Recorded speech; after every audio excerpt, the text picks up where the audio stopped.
अपना नाम कमाने के लिए मोनोसाइट क्या करेगा, उसको घुस देगा चट्टा कहीं।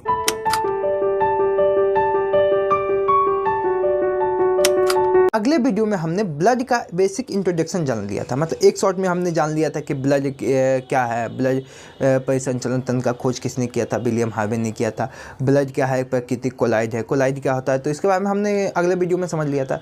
उसको अब नहीं देखें आप तो एक बार डिस्क्रिप्शन में लिंक होगा, जाके एक बार देख लीजिएगा, क्योंकि पीछे देखिएगा तब आगे समझ में आएगा, पीछे नहीं देखिएगा तो आगे समझ में नहीं आएगा। और हमने बोन भी पढ़ा रखा है, कोशिका चैप्टर भी पढ़ा रखा है, मांसपेशियाँ भी पढ़ा रखा है, पाचन भी पढ़ा रखा है, श्वसन भी पढ़ा रखा है, तो वो सब एक बार जाके आप देख लीजिएगा तो अच्छा होगा। तो देखते हैं, आगे बढ़ते हैं। देखिएगा, आज हम ब्लड को दो भाग में बांटेंगे, एक प्लाज्मा भाग में बांटेंगे, एक रुद्राणु भाग में बांटेंगे। तो रुद्राणु को अलग समझेंगे और प्लाज्मा को अलग समझेंगे। तो प्लाज्मा देखिए, प्लाज्मा इसको बांटने का जरूरत क्यों पड़ा, देखिए एक प्लाज्मा भाग जो था ना, इसमें थोड़ा सा जल मात्रा ज़्यादा रखा गया, मतलब ऐसा नहीं कि ब्लड के अंदर, शरीर के अंदर ये अलग अलग करवाया जाएगा, इसको हम लोग ने दो भाग में बांट दिया, समझे।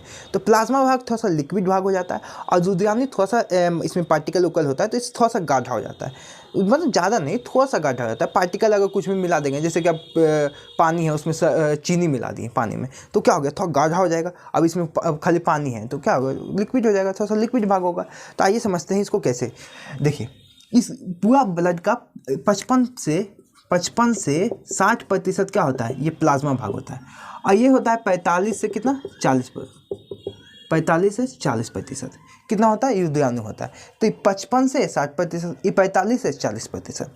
और पूरा प्लाज्मा का, ध्यान से समझिएगा, पूरा प्लाज्मा का 90% जल होता है। समझ में आया, कितना होता है, पूरा ब्लड का नहीं, पूरा प्लाज्मा का। यानी अगर हम किसी को ब्लड डोनेट करते हैं तो डोनेट करने के तहत प्लाज्मा का 90% हमको किससे मिल जाता है, ब्लड, जल से मिल जाता है। बात समझ आ गया। अब इसका 10% ये दोनों प्रोटीन होता है, ये दो को प्रोटीन है। कौन है, कौन कौन प्रोटीन है, फाइब्रिनोजेन और एक होता है प्रोथ्रोम्बिन। ये दो ऐसा प्रोटीन है जो हम लोग के लिए बहुत इंपॉर्टेंट है। अगर ये नहीं रहेगा ना, अगर हम लोग का हाथ कट गया या कुछ भी कट गया तो हम लोग को वहाँ पे कटा हुआ और खून बहते रह जाएगा, मतलब वहाँ पे थक्का नहीं बनेगा, खून का थक्का नहीं बनेगा। तो ये दो प्रोटीन हम लोग के लिए बहुत ही ज़रूरी है। कौन सा, फाइब्रिनोजेन और प्रोथ्रोम्बिन। ये क्या कहता है, ब्लड को थक्का बना देता है। अगर हम लोग का कट गया है तो ब्लड को थक्का कौन बनाएगा, फाइब्रिनोजेन और प्रोथ्रोम्बिन।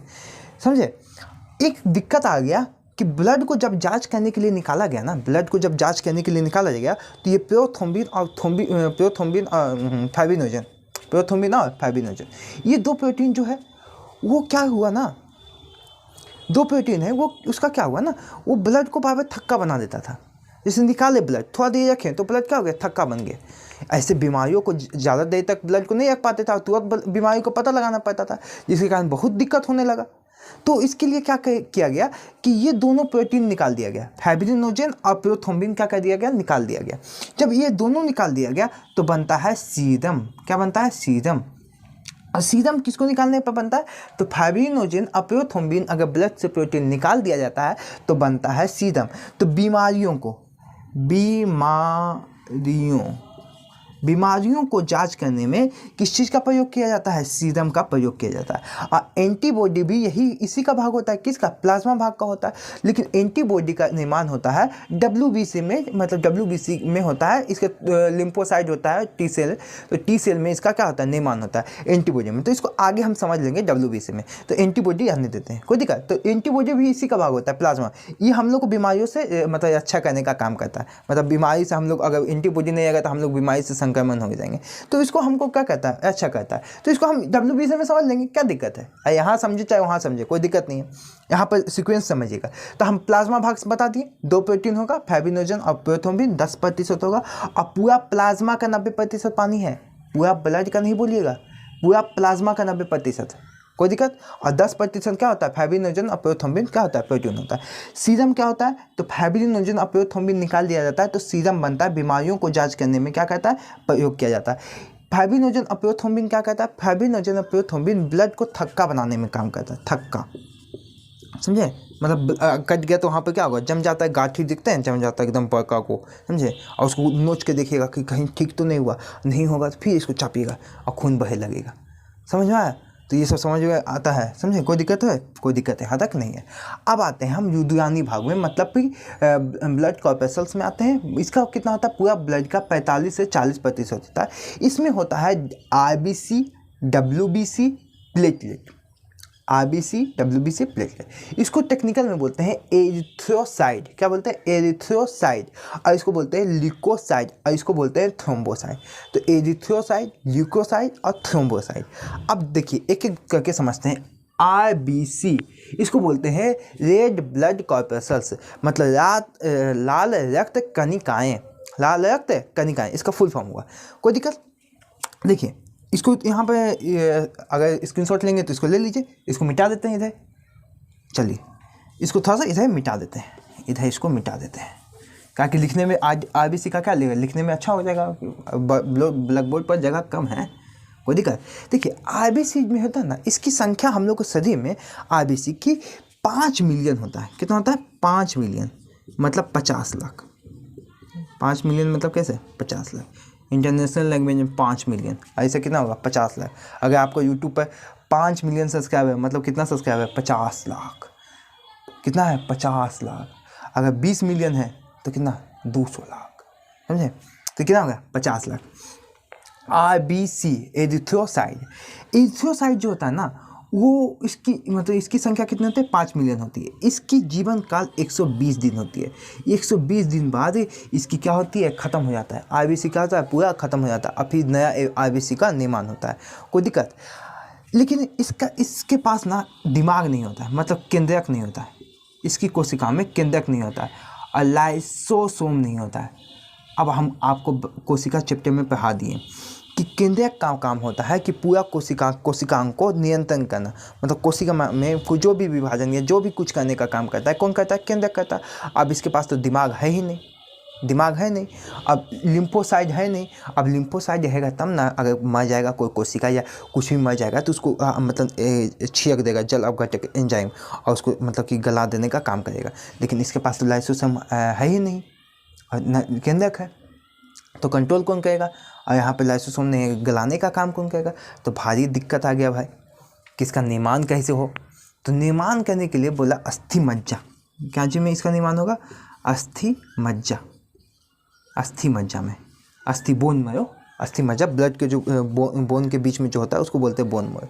देखिएगा क्रिस 3 में तो बोलता है बोन मैरो हमको चाहिए। वो जो गुंडवा रहता है वो बोलता है कि बोन मैरो हमको चाहिए, तो बोलता है बोन मैरो हम नहीं देंगे। आ रहा है क्रिस और उसका बोन मैरो ले लेता है, और उसका जो पूरा बॉडी विकलांग होता है वो पूरा चलने लगता है, देखे ना? तो वह होता है बोन मैरो, समझे? अस्थि मज्जा। तो अस्थि मज्जा में किस RBC का निर्माण होता है। लेकिन लिम्फोसाइट जो होता है ना, होबे नहीं करता इसमें। सोचा की करे, अभी कोशिका को कोई मर गया तो एकदम आराम से इसे चल रहा है, ऑक्सीजन लेके, इसका काम होता है ऑक्सीजन लेके जाना, CO2 लेके जाना, तो इसका काम भी पढ़ेंगे, इस बात को समझिए ना। देखिए लिम्फोसाइट का लेके जा रहा है, कोई मरल है, कोई RBC मरल है लेके जा रहा है तो दिक्कत है। बीमार कोई मर गया है, लेके जाइए नहीं है, कोई मर गया है वहीं पर पड़ल है, और पढ़ते पढ़ते पूरा ब्लड में ये हो जाएगा, दिक्कत हो जाएगा। और पूरा ब्लड में अगर मरा हुआ कोशिका आ जाएगा तो दिक्कत ना हो जाएगा, जिसके कारण ये सब जाके सब गुजरता है कहाँ से? स्प्लीन से गुजरता है। सब कहाँ से गुजरता है? स्प्लीन से गुजरता है। स्प्लीन से गुजरता है, और स्प्लीन देखते आता है टुकुर टुकुर कि कौन RBC चल तो ना हो, कौन चल तो ना, और जिसको देखता है कि चल नहीं है उसको ऐसे पकड़ लेता है। सोचा कहीं का इधर नहीं, तुम चलेगा नहीं, तुमको हम यहीं पर गाड़ देते हैं। तो RBC उसको वहीं पर गाड़ देता है, मतलब स्प्लीन वहीं पर RBC को गाड़ देता है। सोचा कहेंगे तुम्हारा दिन पूरा हो गया, तुम चल मतलब हो ही नहीं आया तुमको से, तो तुम क्या कर रहा है, तुमको दिन पूरा हो गया। और जो जीव मनी बच्चा रहता है उसको मार के चोटा कहेंगे सुत मार के सुता देता है उसको, और उसको वहीं पर सूत जाता है और मर जाता है, और वहीं पर उसको गाड़ देता है स्प्लीन में। इसलिए बोलते हैं स्प्लीन को RBC का कब्र। क्या बोलते हैं? RBC का कब्र, RBC का कब्र बोलते हैं। कोई दिक्कत? ग्रेवयार्ड ऑफ RBC, कोई दिक्कत? तो RBC का कब्र किससे बोलेंगे? स्प्लीन को। अस्थि मज्जा में किसका निर्माण होता है? RBC का निर्माण होता है। देखिए इसका रंग कैसा होता है? इसका रंग होता है लाल, क्योंकि RBC में ही पाया जाता है हेमोग्लोबिन। RBC में पाया जाता है क्या? हेमोग्लोबिन। और हेमोग्लोबिन में ही पाया जाता है लोहा, मतलब Fe। बात समझ में आया। तो हेमोग्लोबिन में ही पाया जाएगा Fe और E किसका है, RBC। तो RBC बोलो या हेमोग्लोबिन बोलो या Fe बोलो, बात तो एक ही है, तीनों इसी में पाया जाता है ना जी। और जिसके कारण Fe जानता है, Fe क्या है, लाल होता है। और लोहा आयरन ऑक्साइड के कारण ही ना मंगल का रंग क्या है, लाल है। तो इसका रंग कैसा होगा, पीला हो जाएगा, लाल है ना होगा। तो इसका रंग ही होता है लाल। क्या होता है, लाल, खई के लाल पनारस वाला, कोई दिक्कत। तो इसका रंग कैसा हो जाता है, लाल। अब आपको पता होगा कि ये हेमोग्लोबिन भाई खचरा है, इसको पसंद होता है कार्बन मोनोऑक्साइड, लेकिन ये फेफड़ा से ले जाता है कोची O2 और लेके फिर मतलब फेफड़ा से लेके जाता है कोशिका तक O2 और शरीर से लेके जाता है फेफड़ा तक, क्या फेफड़ा तक क्या लेके जाता है CO2। तो ये क्या कहता है, O2 और CO2 का क्या कहता है, परिवहन। कोई दिक्कत, समझ में आ रहा है ना बुआ। हाँ, समझ में नहीं आएगा तो कैसे होगा। तो ये O2 और CO2 का क्या कहता है, परिवहन कहता है। तो अभी तो समझ में आया, अभी क्यों नहीं समझ में आया। तो इसका रंग कैसा होता है, लाल होता है। और ये क्या कहता है, O2 और CO2 का परिवहन कहता है। आई होप आपको इसके यहाँ तक समझ में आ गया होगा। तो अब इसका तो सब काम हो गया, कोई दिक्कत। अब इसका मात्रा कितना होता है, कि मतलब कि स्त्रियों में इसका मात्रा कितना होता है, पुरुषों में इसका कितना मात्रा होता है। तो इसका जब डॉक्टर जांच करता है ना, तो देखता है, इसको जांच करता है तो देखता है कि इस 15 ग्राम कितना होता है प्रति 100 लीटर मिलीलीटर। तो मतलब कि प्रति 100 मिलीलीटर में हम मतलब पुरुष में प्रति 100 मिलीलीटर में कितना होना चाहिए, 15 ग्राम होना चाहिए। और महिला में कितना होना चाहिए, 14 ग्राम। प्रति 100 मिलीलीटर में कितना होना चाहिए, 14 ग्राम होना चाहिए। समझ में आया। तो इसका होना चाहिए, मतलब कि जांच करते समय ऐसा आएगा। अगर जैसे कि अब किसी का महिला का रहेगा जैसे 9 ग्राम 100 प्रति मीटर, मतलब 100 मिलीलीटर, मतलब 9 ग्राम 100 मिलीलीटर, मतलब प्रति 100 मिलीलीटर, मतलब 100 मिलीलीटर, मतलब हम लोग को 100 मिलीलीटर अगर खून निकालेंगे तो उसमें कितना होना चाहिए, 14 होना चाहिए फीमेल का। और मेल का कितना होना चाहिए, 15 ग्राम। तो अगर इस देखिए RBC की मात्रा अगर कम होगा ना, तो ऑक्सीजन और CO2 का परिवहन क्या होगा, कम होगा। अब आपको पता है कि ऑक्सीजन ज़्यादा शरीर में हो जाएगा तो दिक्कत वाली बात है भाई, क्योंकि हम लोग को तो ऑक्सीजन चाहिए नहीं, मतलब CO2 चाहिए नहीं।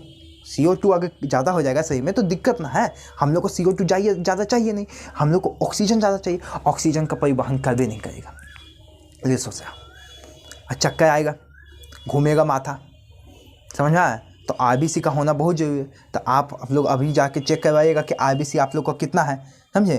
कि हम तो चेक नहीं करवाएं भाई, हम लोग को होना चाहिए तो 15 होना चाहिए। एक बार हम भी चेक करवा लेंगे। तो और स्त्रियों को देखिएगा 14 होना चाहिए। और मेरा एक बहन है, उनका 9 है। बताइए कितना दिक्कत होगा। ऐसे तो चक्कर आता है, बहुत चक्कर आता है, हाँ।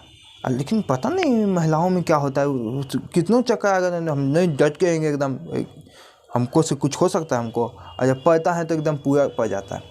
हम लोग में तो होता है ठीक ठाक RBC होता है, कोई दिक्कत। देखिए RBC आपको समझ में आ गया होगा। अब हम समझेंगे क्या, WBC से समझ लेते हैं। इसको तो एक स्क्रीनशॉट ले सकते हैं, लीजिए। चलिए अब हम WBC समझ लेते हैं। यहाँ पर मिटा देते हैं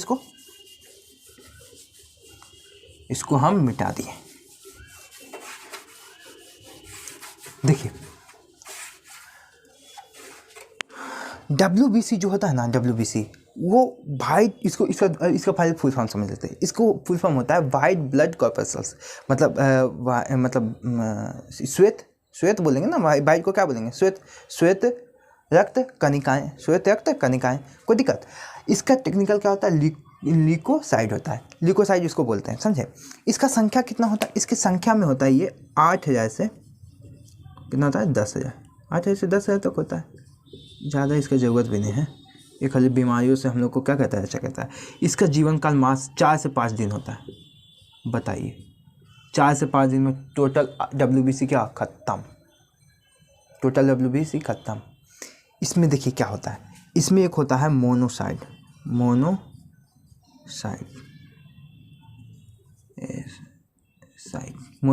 एक होता है लिम्फोसाइड। और लिम्फोसाइट जो होता है ना, लिम्फोसाइट जो होता है T सेल का आकार का होता है। कैसा आकार का होता है, T सेल का। और यही T सेल में एंटीबॉडी का निर्माण होता है, एंटीबॉडी का निर्माण होता है। बात समझा।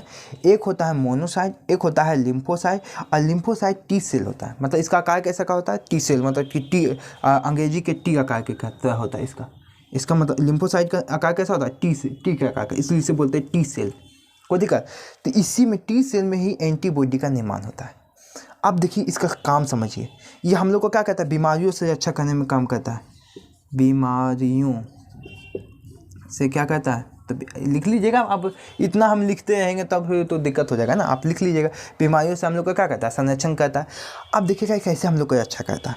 जब हम लोग में कोई अगर कीटाणु को वायरस आ गया, समझे, तो जैसे कि हम लोग कटा और वहीं पे क्या करेगा, घुस गया वायरस, ठीक, तो उसको क्या करेगा, एंटीबॉडी उसको क्या करेगा, घेर के रख लेगा।